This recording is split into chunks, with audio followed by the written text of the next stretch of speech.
Welcome back. Still in conversation with Francisco D'Souza of Cognizant. Frank, the other point I wanted clarity on was the VRS program, the voluntary retirement scheme that many employees have adopted to, about 400 if I'm correct. What is the cost saving as a result of that? Yeah. So, Kritika, we ran the VRS in the second quarter of this year, and we did it, it's, as you know, purely voluntary. We did it in response to a group of associates who, many of whom had been with Cognizant for quite some time and were saying to us that they would like to make a change in their career, do something different with their lives and so on and so forth. And we wanted to give them the option of doing that. So the VRS was a voluntary program that we put in place in the second quarter. As you said, about 400 associates around the globe opted into that program. And you know, as we said in our second quarter results, that results on an annual basis in about $60 million of savings to the company. Okay, fair enough. The other point that you were talking about in the conference call, which I wanted to understand more in detail, is reskilling and repurposing your workforce. So you have, over the last few years, focused on increasing the US workforce, increasing local talent across geographies. How will the numbers change? So currently 75% of your employees, for instance, come from India. Will that pie now shift towards being equal between the two geographies, US and India, which are where you refocus your workforce at least? Yeah. Kritika, you know, I want to be clear on this. India today is our largest country location. It continues to be the largest hiring location in the world, and I expect that will continue to be the case going forward. I don't think that the distribution of our workforce will change meaningfully over the coming years. Okay. We continue to hire digital talent around the world, not just in the US. Digital skills, particularly the skills that are needed close to the client, things like design skills and data science. Those skills we'll continue to build close to the clients in the US, in Europe, and in other parts of the world where we operate. And so we will ramp up US hiring, European hiring, Asian hiring for those skills. Okay. But I don't think that hiring will change the global distribution of our workforce meaningfully over the coming years. The headcount has declined now by 4,000 employees, and this includes voluntary as well as involuntary. There was a lot of talk, Frank, over the last few months about involuntary attrition. Can you give some clarity as to what the number was over the last few months, and how has that impacted the company as a whole? Yeah, look, I think, Kritika, it's really important to say a couple of things. First of all, in the second quarter, although overall headcount declined, we hired 10,800 people in that quarter. So we continue to hire actively. We continue to need talent on behalf of for the work that we're doing on behalf of our clients. The voluntary separation program, as we said a minute ago, was 400 people. So compared to the hiring, we did a relatively small number of people took the voluntary separation program. So we continue to hire. It is true that as is the case every year, we go through an annual performance cycle. And through that process, certain people will leave the company, but that's a normal process. We've been doing that every year since we founded the company, and that's a process that will continue going forward, and that was what impacted the headcount in the second quarter. Okay. You know, Frank, I'm very happy that you clarified that, because, you know, the news reports that had come out in terms of the kind of impact that you'd seen as a result of the annual performance separation were drastic, and at that point you had clarified that. So I don't want to go too much into those details, but if you could give us a sense, what percentage of employees was this that were asked to go? Was that just about 1 to 1.5%, and that's the industry norm right now? Yeah, you know, I want to be clear. You know, we did no layoffs in the company. Okay. We ran through a performance cycle like we always do. During the performance cycle, a small number, a very small percentage, low single digits of our employees make a decision that, you know, their careers are better served outside of Cognizant, and that's what happened in the second quarter. But that's no different, Kritika, than what happens at Cognizant every year. Okay, so I'm very glad you clarified that, Frank. So there were no layoffs in this 1 year in Cognizant. This was largely attrition. That is something that's ongoing on an annual basis, correct? Absolutely. I can state that unequivocally. We did no layoffs. Okay, that's that's a very important clarification, Frank. Thank you so much for that point.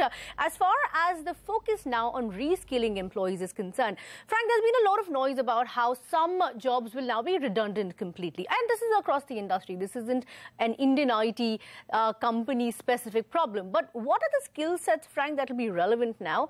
And which are the skill sets that perhaps may not get as much of demand for the net additions that all Indian IT employees will do, including Cognizant?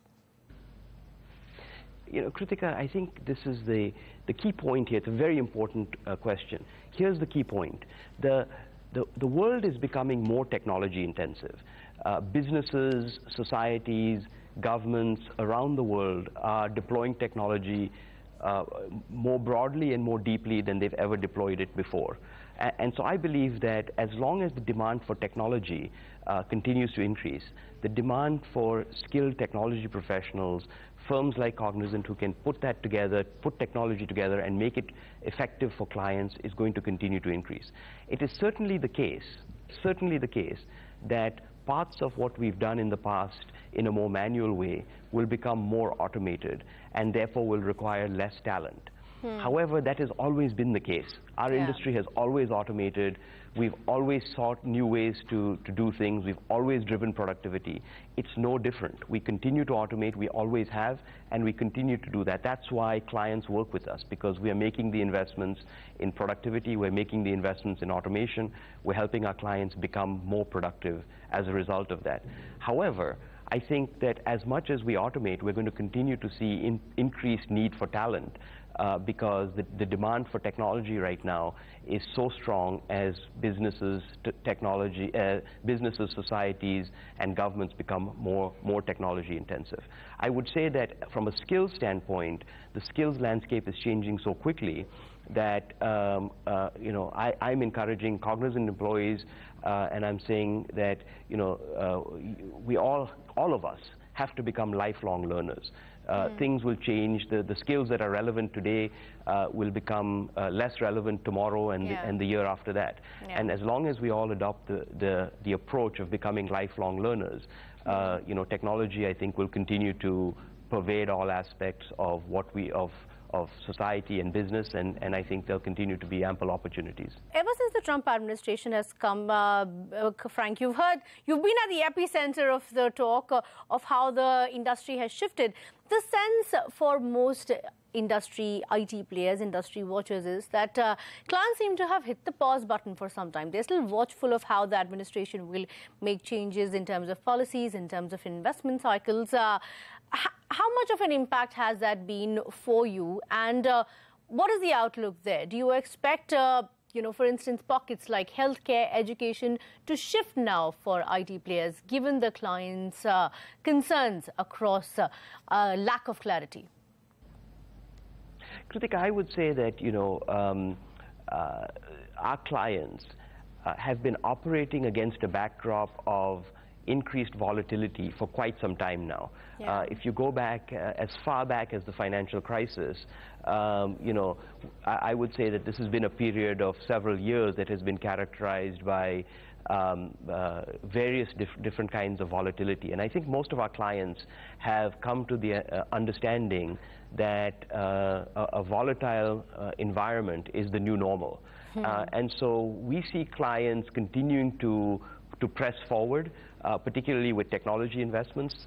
Clients are understanding that they need to deploy digital technology. It's not an option anymore. It's become the basis of competition in many, many industries. And so they are pushing forward with their investments in technology. And I think that's what is driving our growth and why, you know, 2017 will be a little bit better year than we had in the prior year. Okay, but portions of the volatility are still likely to continue, and if yes, Frank, then how long? 2 years? Oh, Kritika, I wish I had a crystal ball to be able to tell you that. Okay, no problem. I think, you know, I think, my assumption as a CEO, and I think the assumption of many of the CEOs of our clients, is that volatility is the new normal, and you plan for that, and you build your business plans assuming that the environment will continue to be volatile. Okay. Frank, since you've been so honest, the last question as far as the bribery investigation is concerned, you've already said that $27 million has been factored in. How much more is likely going ahead, and what's the impact been like? How difficult has this period been for you? You've been very clear in terms of your disclosures, in terms of the transparency that the company has to maintain. How has this period been, and how have you been able to tide through it? Kritika, the investigation is ongoing. In the second quarter, we disclosed that the cost to the company related to the investigation was approximately $8 million. Yeah. So we continue to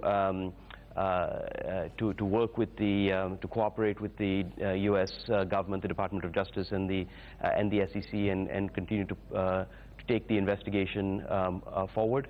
Our commitment, as it has always been, is to comply with rules, laws, regulations around the world in the countries in which we operate. We take that obligation very, very seriously. We've taken the investigation extremely seriously from the board level all the way down at Cognizant. And I think that we are doing all of the right things consistent with the values of our company as we move forward. Okay, so the road ahead, Frank, if you had to describe it in one word, are you a bull, or are you cautiously optimistic about the road ahead for Cognizant? Kritika, I'm always a bull. I think that the best days lie ahead for Cognizant. We have a tremendous market position. We've got an environment where the world is becoming more technology intensive.